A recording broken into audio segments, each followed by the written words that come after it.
Hey guys, welcome to study in brief. इस video के अंदर हम प्रोसेस ऑफ बिजनेस एनालिटिक्स के बारे में पढ़ेंगे।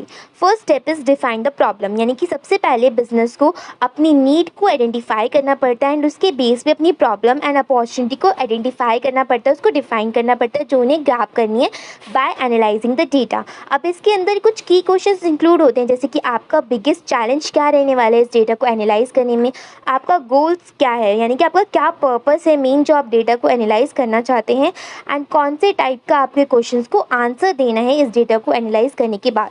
तो ये सारी आपकी प्रॉब्लम्स होती है जिसको आपको क्लियरली डिफाइन करना पड़ता है फर्स्ट स्टेप में कोई भी डेटा एनालिसिस या बिजनेस एनालिटिक्स कंडक्ट करने से पहले। Second is collect and prepare data. अब जब आपने एक बार अपनी डेटा को प्रॉब्लम को आइडेंटिफाई कर लिया, उसको डिफाइन कर दिया, अब आपका नेक्स्ट स्टेप होता है डेटा को कलेक्ट करना एंड डेटा को प्रिपेयर करना, जिससे उसके ऊपर एनालिसिस अच्छे तरीके से कंडक्ट करी जा सके। अब इसके अंदर अलग अलग सोर्सेज को आप आइडेंटिफाई करोगे, external database and internal database को आप आइडेंटिफाई करोगे, वहाँ से आप अपनी डेटा को कलेक्ट करोगे, या फिर पब्लिक डेटा सोर्सेज से भी आप अपने डेटा को कलेक्ट कर सकते हैं। अब जब आपने जो डेटा को कलेक्ट कर लिया उसको आप फर्दर क्लीन करोगे एंड ट्रांसफॉर्म करोगे, इस चीज़ को इंश्योर करने के लिए कि जो आपका डेटा है वो एक्यूरेट है, कंप्लीट है एंड ऐसे फॉर्मेट में कलेक्ट है, ऐसे फॉर्मेट में अवेलेबल है जिसको फर्दर एनालाइज करा जा सकता है। और the third step is explore and visualise data. अब जो भी आपने डेटा कलेक्ट करा था, उसको प्रिपेयर करा था, अब यहाँ पे आप अपने डेटा को एक्सप्लोर करोगे, उसको विजुलाइज फॉर्मेट में प्रेजेंट करोगे। इसके अंदर बेसिकली आप अपने डेटा को चार्ट्स की फॉर्म में, ग्राफ्स की फॉर्म में एंड डैशबोर्ड की फॉर्म में प्रेजेंट करते हो, ताकि आप पैटर्न्स एंड ट्रेंड्स को आइडेंटिफाई कर सको जो भी आपके डेटा में इंक्लूड हैं। अब विजुलाइज करने से डेटा को क्या होता है, इससे जो बिजनेस होते हैं उन्हें कहीं ना कहीं एक अच्छा खासा गेन हो जाता है, इनसाइट्स, एक बेटर अंडरस्टैंडिंग हो जाती है डेटा के बारे में कि उनका डेटा आखिर क्या कहने वाला है एंड कौन कौन से एरिया ऑफ इंटरेस्ट हैं वो भी वो आइडेंटिफाई कर लेते हैं अपने डेटा को एनालाइज करने के बाद। Fourth is build models. अब जब आपने डेटा को एक्सप्लोर कर लिया एंड उसे विजुलाइज फॉर्मेट में प्रेजेंट कर लिया, अब नेक्स्ट आपका स्टेप होता है कि आप अपने डेटा के रिगार्डिंग मॉडल्स क्रिएट करो। मॉडल्स क्रिएट करने से आप बेसिकली अपने डेटा को एनालाइज कर पाते हैं एंड आंसर दे पाते हैं अपने की क्वेश्चंस का जो भी आपने आइडेंटिफाई करे थे स्टेप नंबर 1 में।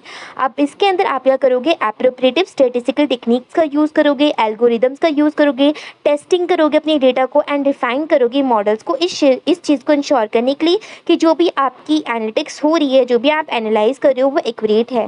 Fifth is interpret and communicate result. अब आपने जो मॉडल क्रिएट करा है उसके बेस पे आप रिजल्ट को इंटरप्रेट करोगे एंड कम्युनिकेट करोगे, ठीक है। इसके अंदर बेसिकली आप पहले क्या करोगे, जो भी आपका आउटपुट आया मॉडल का उसको एनालाइज करोगे, उसके बेस पे आप कुछ कंक्लूजन ड्रॉ करोगे एंड फर्दर अपनी फाइंडिंग्स को कम्युनिकेट करोगे to the stakeholders in a clear and concise manner. अब इसके अंदर आप अपने रिजल्ट को इस तरीके से प्रेजेंट करते हो कि वो ईजी टू अंडरस्टैंड फॉर्म में अवेलेबल हो एंड जो बिजनेस है वो इस चीज़ को इंश्योर कर पाए कि जो भी उनका रिजल्ट आया है वो एक एक्टेड अपॉन फॉर्मेट में, यानी कि अप टू डेट है एंड एक्यूरेट फॉर्मेट में अवेलेबल है। The six step is implement and monitor. यहाँ पे आपका फाइनल स्टेप होता है बिजनेस एनालिटिक्स का, जहाँ पे आप अपने रिजल्ट को इम्प्लीमेंट करते हो एंड मॉनिटर करते हो। इसके अंदर बेसिकली इम्प्लीमेंट करने में आप इंसाइट्स को गेन करते हो जो भी आपके एनालाइज करने पे आया है एंड फर्दर आप अपने रिजल्ट को मॉनिटर करते हो by applying the data analysis to the organisation. अब इसके अंदर आप एक्शंस लोगे, ठीक है, जो भी आपकी फाइंडिंग्स है उसके बेस पे एक्शन लोगे, मेजर करोगे सारे इम्पैक्ट को जो भी एक्शन लेने के बाद ओवर टाइम इंकर हो रहे हैं।